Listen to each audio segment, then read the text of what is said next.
Have you ever asked yourself why you settle for relationships that don't fulfill you? Why you allow others to define your worth? Why, despite your deep longing for love, you keep encountering the same painful patterns over and over again? Perhaps the answer is closer than you think. It lies right there, in that primordial relationship that shapes all others, your relationship with yourself. Today, we're going to dive into the depths of the human psyche with one of the most brilliant thinkers of all time, Carl Jung. And together, we'll discover why your self-esteem isn't just a self-help concept, but the true passport to genuine and transformative love. Jung revolutionized our understanding of the human being when he showed us that within each of us lies an entire universe, a universe that, when ignored, condemns us to repeat destructive patterns. But when we have the courage to explore it, it frees us to live and love from our most authentic essence. Self-esteem, seen from a Jungian perspective, goes far beyond simply feeling good about yourself. It is the result of deep inner work, reconciling with your shadows, integrating your polarities, and daring to be who you truly are, even when the world demands that you be someone else. On this journey we'll take together, you will discover that your capacity to love others is directly linked to your ability to love yourself. And you'll come to understand that choosing yourself is not selfishness, but the most courageous and necessary act to build relationships that nourish your soul instead of draining it. Get ready to question everything you thought you knew about love and self-worth. Because after this video, you will no longer be able to settle for less than you deserve. You will no longer be able to ignore that inner voice guiding you toward your truth. And above all, you will no longer need to sacrifice who you are in order to be loved, because you'll understand that authentic love begins with your relationship with yourself. Jung used to say that the encounter with oneself is one of the most unpleasant encounters, but also the most necessary. So take a deep breath, open your mind and your heart, and allow yourself to discover how your self-esteem is. Without a doubt, the passport to a truly transformative love. Imagine for a moment that you are standing in front of a mirror, not a physical mirror that reflects your appearance, but a much deeper mirror, one that shows who you truly are. What do you see? Do you recognize the person staring back at you? Or have you become so lost in the expectations of others that you no longer know who you are? Jung devoted much of his life to studying this phenomenon. He discovered that many of us live a life of persona, a mask we wear to fit into society, while repressing our true selves. And it is precisely this disconnection that prevents us from experiencing authentic love, both for ourselves and for others. For Jung, self-esteem is not a shallow feeling of self-appreciation. It is the result of a deep process of individuation, the path through which we become whole, integrated and authentic beings. This process involves facing parts of ourselves we have denied or repressed, what Jung called the shadow. The shadow contains everything we don't want to see: our fears, insecurities, impulses, and desires that we consider unacceptable. But paradoxically, it is also the source of our vitality and creativity. When we reject our shadow, we not only reject the negative, but also valuable aspects of our being that could enrich us. Have you ever noticed how you sometimes react disproportionately to certain people? Perhaps someone deeply irritates you without any apparent reason. Or perhaps you feel inexplicably drawn to someone you know is not good for you. According to Jung, these reactions are projections of our shadow. We project onto others what we refuse to acknowledge within ourselves. And here lies the key to why our self-esteem so deeply affects our relationships. Until we recognize and accept all parts of ourselves, we will continue to seek in others what we deny within. We will continue projecting our shadows, creating relationships not based on authentic love, but on the unconscious need to feel complete. Jung observed that many romantic relationships begin with an intense projection of the anima or animus. The anima represents the unconscious feminine energy in a man, while the animus represents the unconscious masculine energy in a woman. When we fall in love, we are often projecting these energies onto the other person, idealizing them and seeing in them what we believe we need in order to feel whole. But this projection, though intoxicating at first, is destined to fade. And when it does, we come face to face with the reality of the other person, who can never fulfill the idealized image we've placed on them. It's at that moment that many relationships fall apart, unless we have developed the self-esteem necessary to love the real person, not our projection. Jungian self-esteem involves recognizing and accepting our own duality. We all carry both light and darkness, strength and vulnerability, wisdom and confusion. When we integrate these polarities, we stop seeking in others what we believe we lack. We stop demanding perfection from ourselves and from our partners. And we begin to experience a love that does not arise from lack, but from wholeness. Jung warned that what you deny submits you, and what you accept transforms you. Every time you reject a part of yourself, that part doesn't disappear.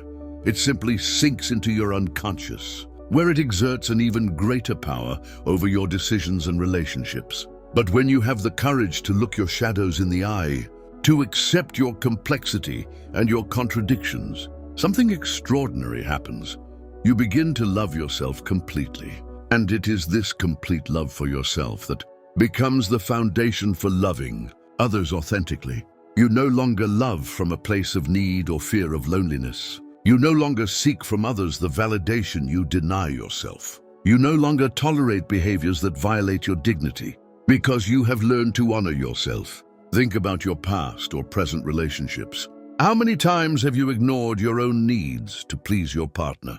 How many times have you tolerated disrespect because, deep down, you didn't believe you deserved better? How many times have you confused love with attachment, possession, or even suffering? Jung taught us that these dynamics are not random. They are a direct reflection of your relationship with yourself. Because the way you treat yourself sets the standard for how others will treat you. And the way you speak to yourself internally becomes the dialogue you will carry into your relationships. If your inner dialogue is full of self-criticism, doubt, and contempt, you will attract relationships that reinforce those beliefs. But if you develop a solid self-esteem based on the acceptance of all that you are, you will naturally surround yourself with people who reflect that same level of respect and love for you. Jungian self-esteem also means recognizing and honoring your individuality. Jung emphasized that every person has a unique self, a psychic wholeness that seeks expression and development throughout life. When you abandon your own path to conform to others' expectations, even those of people you love, you betray this self. And that betrayal always comes at a cost: the loss of vitality, purpose, and authentic connection. That's why so many people feel empty, even within a relationship. They have sacrificed so much of themselves to maintain the bond that they no longer know who they are. They have confused love with fusion, forgetting that true love blossoms in the space between two whole beings, not in the dissolution of one into the other. Jung reminds us that love is the tension between distances. To love authentically, you must maintain your individuality while deeply connecting with the other. And that is only possible when your self-esteem is strong enough to remain true to yourself, even when you love someone deeply. Jungian self-esteem also means accepting your own vulnerability. In a society that values strength and independence, showing vulnerability can seem like weakness. But Jung understood that true strength lies in the ability to be authentic, to show yourself as you are, with your fears, insecurities, and wounds. When you hide your vulnerability, you also block your capacity for genuine intimacy. Because intimacy is not born from showing only your perfect sides, but from the courage to reveal all your facets, trusting that you are worthy of love exactly as you are. This trust, this deep conviction of your own worth, is the core of the self-esteem Jung invites us to develop, and it is also the bridge to a love that does not diminish you, but expands you. A love that does not chain you, but sets you free. A love that does not require you to be someone else, but celebrates who you truly are. You may be asking yourself, but how can I develop this self-esteem? How can I reconcile with my shadows and love myself completely?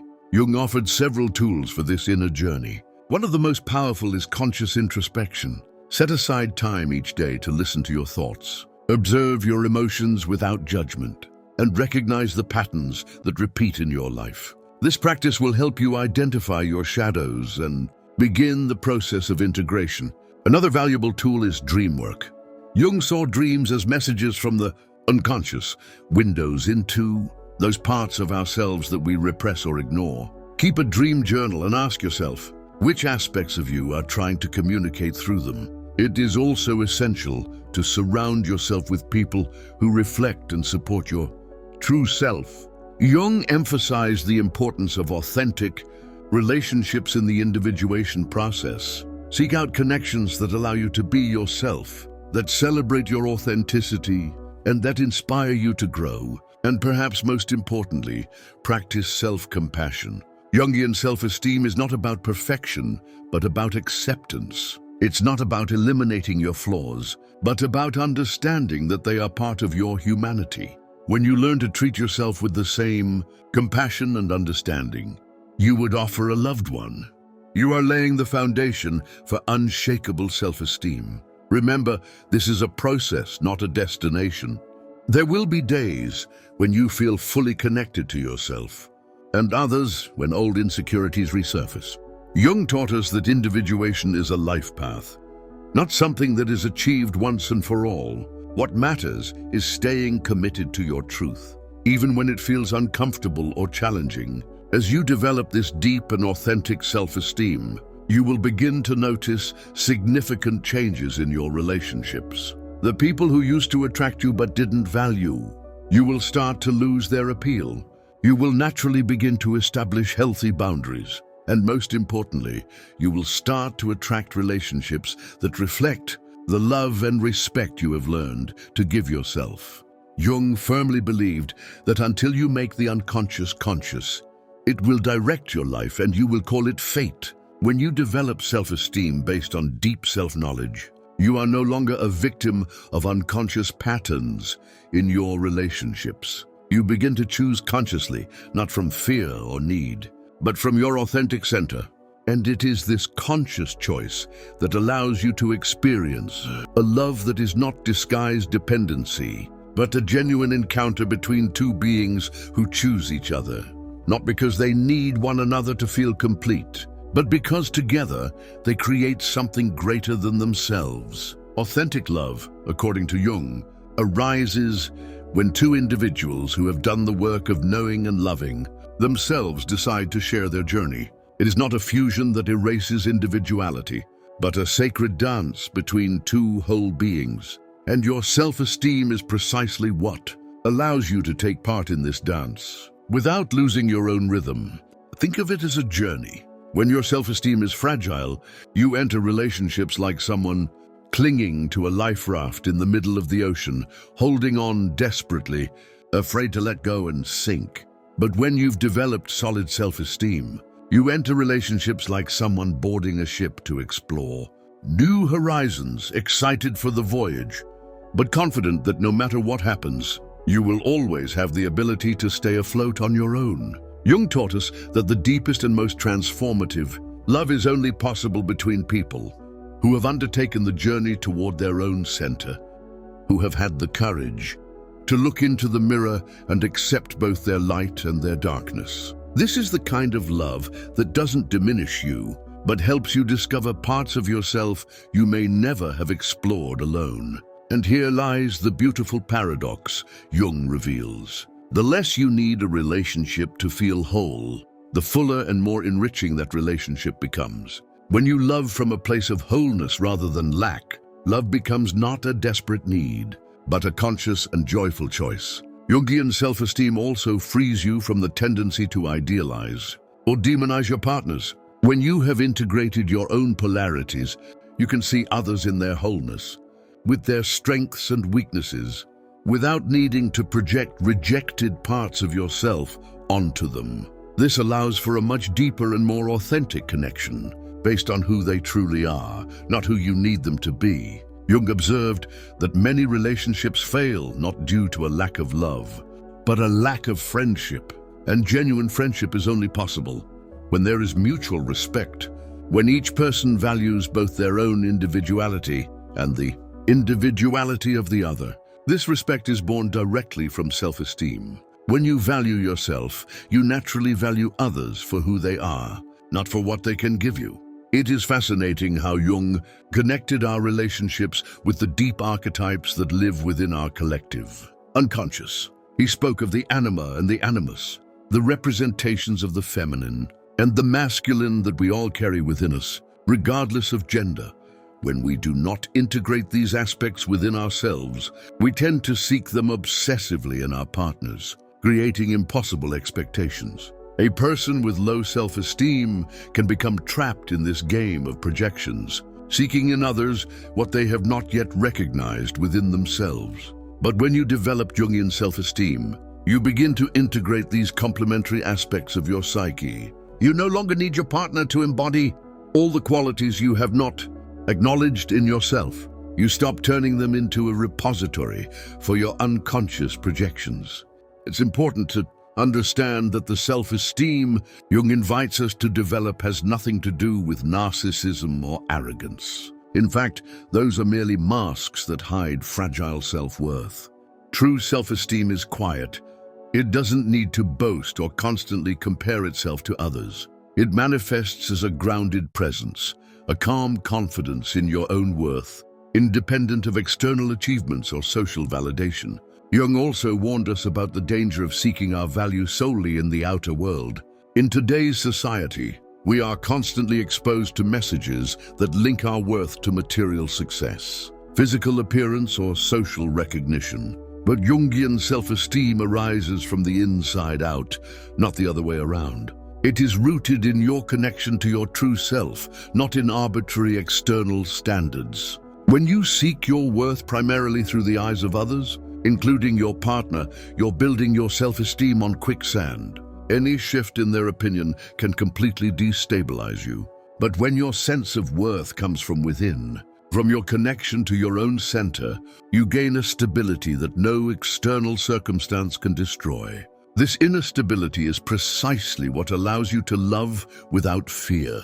Because fear in love, fear of abandonment, fear of not being enough, fear of losing your identity, is always tied to fragile self-worth. When you truly know who you are and fully accept yourself, you can surrender to love without losing your center. You can be vulnerable without feeling threatened.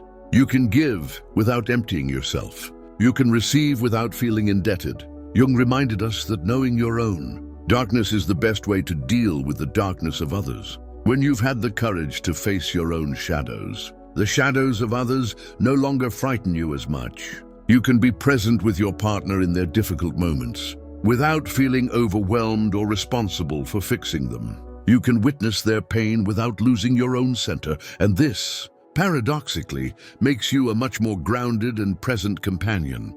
Jungian self-esteem also frees you from codependency, that toxic dynamic in which your sense of identity is so fused with another.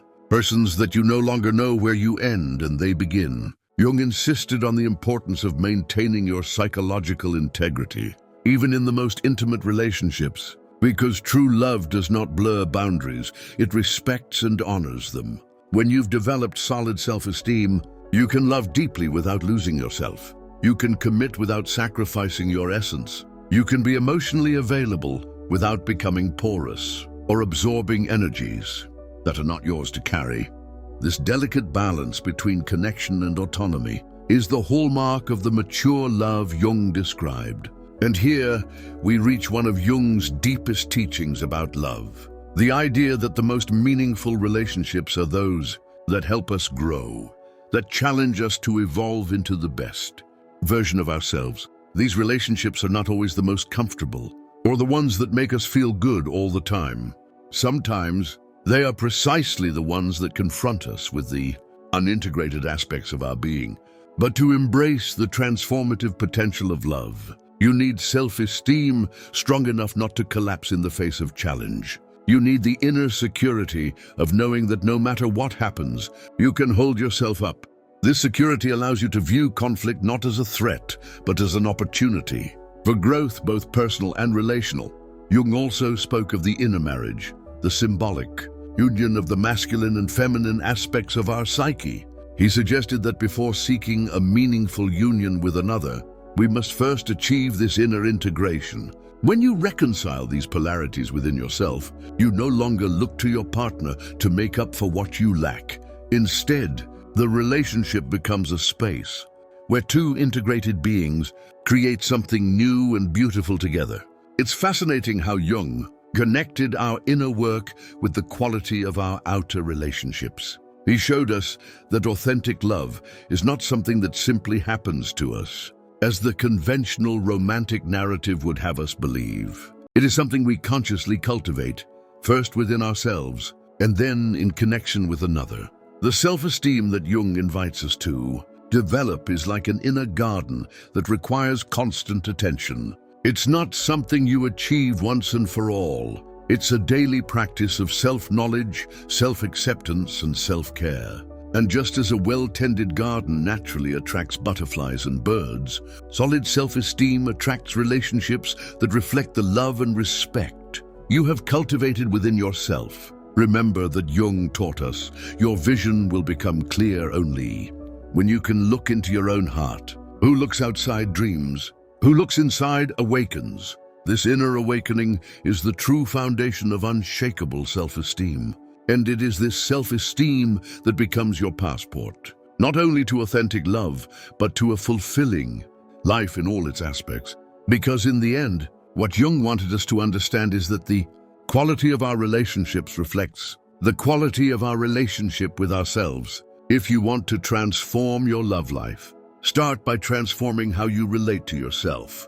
Practice the same patience, understanding, and compassion with yourself that you would want to receive from a loving partner. Speak to yourself with the same kindness you would offer a dear friend. Honor your needs and your boundaries, just as you expect others to honor them. And always remember that choosing yourself is not selfish. It is the most generous act you can do for those you love. Because only when you have filled yourself from within can you offer others something truly valuable, not your emptiness or your fears, but your wholeness and your love. Do you want to experience a love that uplifts you instead of draining you? And love that celebrates your individuality instead of dissolving it? A love that inspires you to grow instead of keeping you small? Then begin by cultivating this sacred relationship with yourself, because as Jung showed us, your self-esteem is, without a doubt, the passport to truly transformative love. This journey will not always be easy. There will be moments of doubt when old insecurities try to resurface. But remember that every step you take toward your truth, every act of courage in facing your shadows, every moment you choose to honor yourself, brings you closer to that love you long for, deserve, and deep down already know is possible. The path is there, inviting you to walk it. The decision to take the first step is yours. And whatever your current situation may be, I want you to know that you already have within you everything you need to transform your relationship with yourself and, by extension, all your relationships. As Jung himself said, I am not what happened to me. I am what I choose to become. And you, what do you choose to become today? Are you ready to claim your passport to authentic love? Are you willing to embark on this journey to the center of your being? If this message resonated with you, I invite you to share it with someone who might need it. Sometimes, the right words at the right moment can be the spark that ignites deep transformation. Let me know in the comments how this message impacted you. Which aspects of Jungian psychology resonate with you the most? What concrete steps do you plan to take to cultivate stronger self-esteem? Your experience can inspire others who are walking similar paths. And if you haven't yet, subscribe to this channel and activate the bell so you don't miss future videos, where we'll continue exploring the depths of the psyche and bringing ancient wisdom into our everyday lives. Remember, this journey toward authentic love begins with a simple yet powerful act, choosing yourself today and every day. not as an act of selfishness, but as the foundation for all the beauty you wish to create in your life. I'll see you in the next video. In the meantime, take care of yourself, love yourself, and allow yourself to shine with the full authenticity of your being.